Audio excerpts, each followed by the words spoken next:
नमस्कार मंडळी, श्री स्वामी समर्थ. स्वागत आहे तुम्हा सर्वांचं आपल्या यूट्यूब चॅनलमध्ये.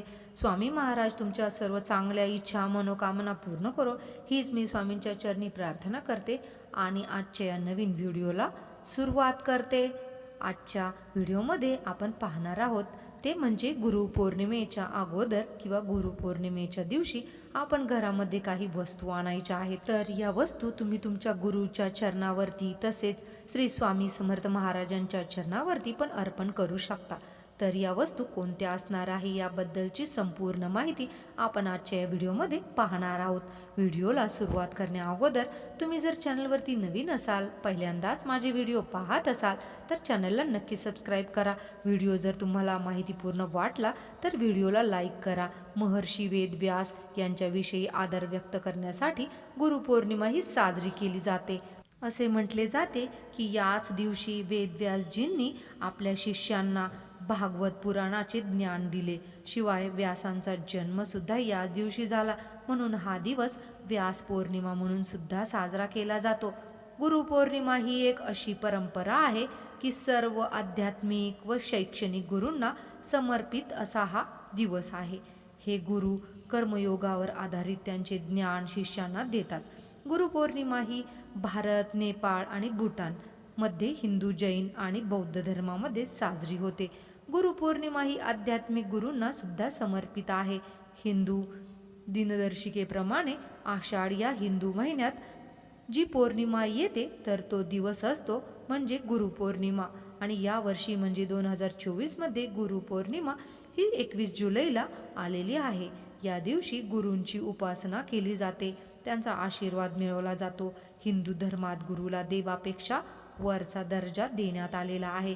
गुरूंचा आदर केला जातो आणि हा दिवस गुरु आणि शिष्य यांच्यातील श्रद्धा आणि उपासनेचा दिवस आहे. या दिवशी गुरूंचे पाय धुवून आशीर्वाद घ्यावा, त्यांच्या चरणाची पूजा करावी. यासोबतच गुरुच्या मंत्रांचा जप करावा. ज्यांना गुरु नाही तर ते गुरुच्या चरणांची पूजा करू शकतात आणि गुरुमंत्रही घेऊ शकता. तसेच या दिवशी तुम्ही दत्तगुरूंची उपासना करू शकता, स्वामी समर्थ महाराजांची उपासना करू शकता, तसेच श्रीहरी विष्णूंची सुद्धा उपासना करू शकता.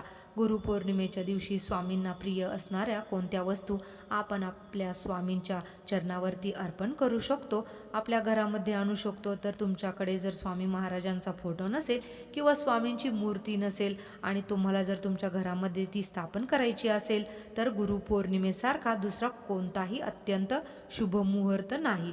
त्यामुळे गुरुपौर्णिमेच्या दिवशी तुम्ही स्वामींचा फोटो किंवा मूर्ती जी आहे तर ती घरी आणू शकता, तिची स्थापना करू शकता.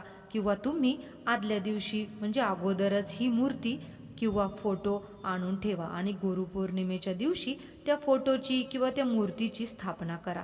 तसेच गुरुपौर्णिमेचा जो दिवस आहे तर तो अत्यंत शुभ असतो. त्यामुळे बघा, तुम्हाला जर अभिषेक करणं मूर्तीला शक्य होणार असेल की म्हणजे प्रत्येक गुरुवारी अभिषेक करावा किंवा दररोज जरी अभिषेक केला तरी चालेल, पण तुम्ही मूर्ती घ्या. आणि जर तुम्हाला एवढा वेळ नसेल तर मग तुम्ही स्वामी महाराजांचा फोटो जो आहे तर तो सुद्धा नक्कीच आणू शकता. यानंतर आहे ते म्हणजे हिना अत्तर. स्वामींना अतिशय प्रिय असलेलं अत्तर म्हणजे हिना अत्तर. तर आपण जेव्हा स्वामींच्या मूर्तीला अभिषेक करतो, स्नान करतो, तर त्यानंतर हे अत्तर जे आहे तर ते लावले जाते. तर त्यामुळे तुम्ही हिना अत्तर हे आहे तर ते सुद्धा गुरुपौर्णिमेच्या दिवशी खरेदी करू शकता. तुम्ही जर ऑलरेडी स्वामींची भक्ती करत असाल, तुमच्याकडे स्वामींचा फोटो किंवा मूर्ती असेल तर तुम्ही स्वामींसाठी हिना अत्तर या दिवशी नक्कीच घरी आणा. तसेच तुम्ही गुरुपौर्णिमेच्या दिवशी तुमच्या उंबरठ्याला हळदीचे लेपन करा. मुख्य दरवाजावरती स्वस्तिक काढा. विष्णूंची आपण या चातुर्मासामध्ये पूजा करत असतो, सेवा करत असतो आणि हळद जी आहे तर ती माता लक्ष्मी आणि विष्णूंना खूप प्रिय आहे. त्यामुळे तुम्हाला हे हळदीचे लेपन जे आहे तर ते तुम्ही उंबरठ्याला करायचं आहे, जेणेकरून सर्व नकारात्मकता जी आहे तर ती नष्ट होईल. तसेच तुम्हाला काय करायचं आहे तर तुम्ही या दिवशी जपमाळ जी आहे तर ती सुद्धा खरेदी करू शकता.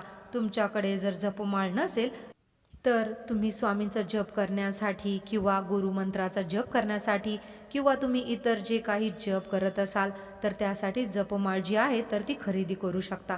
तसेच स्वामी समर्थ सारामृत जे आहे तर ते सुद्धा या दिवशी खरेदी करू शकता.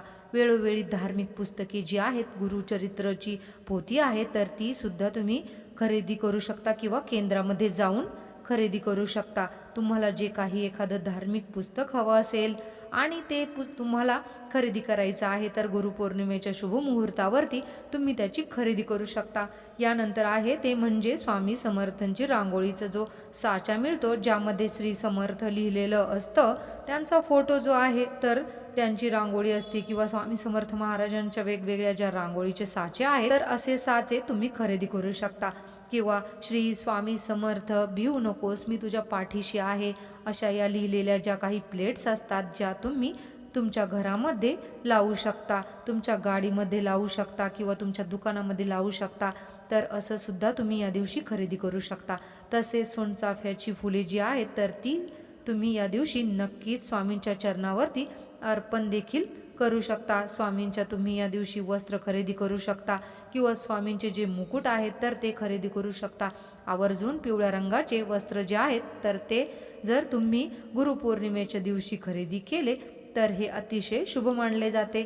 तसेच आता श्रावण महिन्याला सुद्धा सुरुवात होणार आहे, त्यामुळे तुमच्याकडे जर शिवलिंग नसेल तर तुम्ही शिवलिंग देखील तुम्ही गुरुपौर्णिमेच्या दिवशी खरेदी करू शकता. पारद शिवलिंग किंवा तांब्याची शिवलिंग घरामध्ये आणून त्याची स्थापना करू शकता. शंख जो आहे तर शंख जर तुमच्या घरामध्ये नसेल, शंखाची सुद्धा खरेदी करू शकता. तर शंख जो आहे तर तो तुम्ही तुमच्या घरामध्ये ठेवला, त्याची पूजा केली तर आपल्या घरामध्ये बरकत येते. त्यामुळे शंख खरेदी केला तरी सुद्धा चालेल. तसेच तुम्ही या दिवशी मोरपीस जे आहे तर ते देखील खरेदी करू शकता. आपलं दुर्भाग्य जे आहे तर ते बदलण्यासाठी काम हे मोरपीस करत असतं. दुर्भाग्याला सौभाग्यामध्ये बदलण्याचं काम या मोरपिसामुळे होत असते. यामुळे मोरपिसांची तुम्ही खरेदी करू शकता, तुमच्या घरामध्ये मोरपीस ठेवू शकता. या दिवशी तुम्ही कामधेनू गाईची जी मूर्ती आहे तर ती सुद्धा खरेदी करू शकता आणि त्याची पूजा आपण दररोज आपल्या घरामध्ये करू शकतो. त्याचप्रमाणे बासरी जी आहे तर ती सुद्धा खरेदी करू शकता, कारण सध्या चातुर्मास सुरू आहे आणि आपल्याला माहीत आहे की चातुर्मासामध्ये आपण जास्तीत जास्त पूजा उपासना करायची असते. त्यामुळे अशा ज्या काही धार्मिक वस्तू आहेत तर त्यांची तुम्ही खरेदी करू शकता. तुम्हाला जर अन्नपूर्णा मातेची मूर्ती तुमच्या घरामध्ये हवी असेल तर तिची सुद्धा तुम्ही या दिवशी खरेदी करू शकता, घरामध्ये स्थापना करू शकता. किंवा लक्ष्मीच्या मूर्तीची सुद्धा तुम्ही या दिवशी खरेदी करू शकता, स्थापना करू शकता. काही धार्मिक गोष्टी आहेत, आध्यात्मिक गोष्टी आहेत तर त्यांची सुद्धा तुम्ही खरेदी करू शकता आणि घरामध्ये तुम्ही त्यांची स्थापना करू शकता. तसेच तुम्ही या दिवशी जर स्वामींची पूजा करणार असाल तर तुम्ही स्वामींना गुरु मानत असाल तर स्वामींसाठी आवर्जून बेसनाचे लाडू, कांदा भजी तर ते सुद्धा तुम्हाला या दिवशी बनवायचे आहे. स्वामींची आपल्याला या दिवशी विधिवत पूजा करायची आहे. त्यांना पंचामृताने स्नान घालायचं आहे, विधिवत अभिषेक करायचा आहे. अभिषेक घालण्यासाठी सुद्धा एक अभिषेक पात्र मिळते तर ते सुद्धा तुम्ही या दिवशी खरेदी करू शकता. त्याचप्रमाणे अतिशय छोट्या छोट्या ज्या गोष्टी आपल्याला देवपूजेमध्ये लागतात तर त्या जरी तुम्ही या दिवशी खरेदी केल्या तरी सुद्धा अतिशय शुभ मानले जाते. धूप असेल, अगरबत्ती असेल किंवा तुम्ही एखादं निरांजन खरेदी करू शकता. चांदीचं निरांजन जे आहे तर ते सुद्धा तुम्हाला खरेदी करायचं असेल तर ते सुद्धा गुरुपौर्णिमेच्या दिवशी जर तुम्ही खरेदी केलं तर अतिशय शुभ मानलं जातं. चांदी जी आहे तर ती माता लक्ष्मीला अतिशय प्रिय आहे. त्यामुळे चांदीचं निरांजन जर आपण आपल्या देवघरामध्ये लावलं तर आपल्या घरामध्ये सुख समृद्धीमध्ये वाढ होते. त्यामुळे चांदीची निरांजन सुद्धा तुम्ही या दिवशी खरेदी करू शकता. जर तुम्हाला ही माहिती आवडली असेल तर व्हिडिओला एक लाईक अवश्य करा आणि अशीच नवनवीन माहिती ऐकण्यासाठी आपल्या चॅनलला सबस्क्राईब करा. श्री स्वामी समर्थ. जय जय स्वामी समर्थ.